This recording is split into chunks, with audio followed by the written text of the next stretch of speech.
Қайырлы күн баршаңызға. Ерекше тағам хит болған маклюбе тамағын дайындайтын боламыз. Ең алдымен бізге керекті заттар: ет, 2 дана картоп, 2 дана сәбіз және жуа. Видеода көріп тұрғандарыңыздай дөңгелек етіп турап алдым. Енді қызып тұрған пеште біздің етімізді қуырып алатын боламыз. Дәміне қарай тұз салып, оны 10 минутқа бұқтырып қоямыз. Қызып тұрған майда біздің сәбіздерімізді қуырып алатын боламыз. Екі жағын қызарта отырып қуырамыз.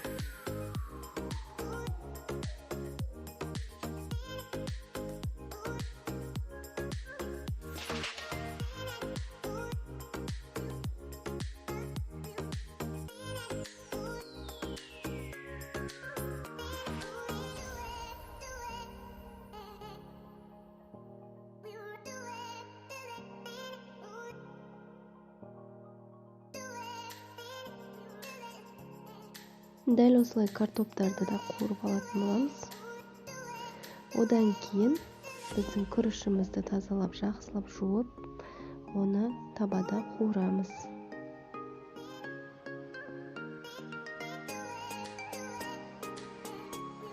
Дәміне қарай күрішке арналған специя қостым.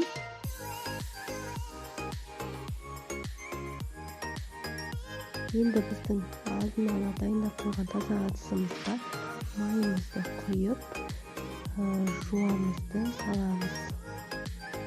Біздің маклюбемізді жинайтын боламыз. Жуамызды салдық. Енді оның үстіне сәбізді салдым.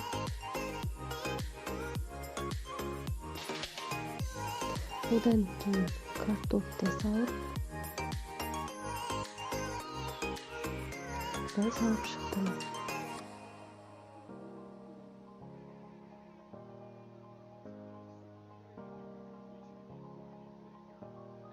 Оның үстінен жаңа біздің бұқтырылған етімізді салып, суымен бірге құямыз.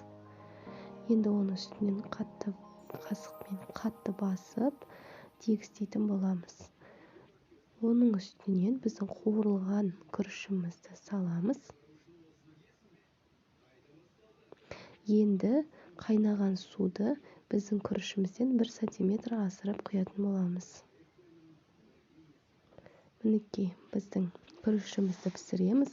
Біздің күрішіміз бір қайнағаннан кейін астын жай қойып, баяу отта 20-25 минут пісіріп аламыз.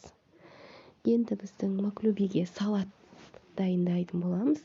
Видеода көріп тұрғандарыңыздай, 1 қияр, 1 қызанақ, және де пекинская капуста, салатный лист қостым, және де укроп қосып, салат жасадым. Маклюбеміз дайын болды. Қасықпен ұрып түсіретін боламыз. Мінекей біздің маклюбеміз дайын. Өте дәмді болып шығады. Үстіне укроп септім. Салаттарымызды салып безендіретін боламыз.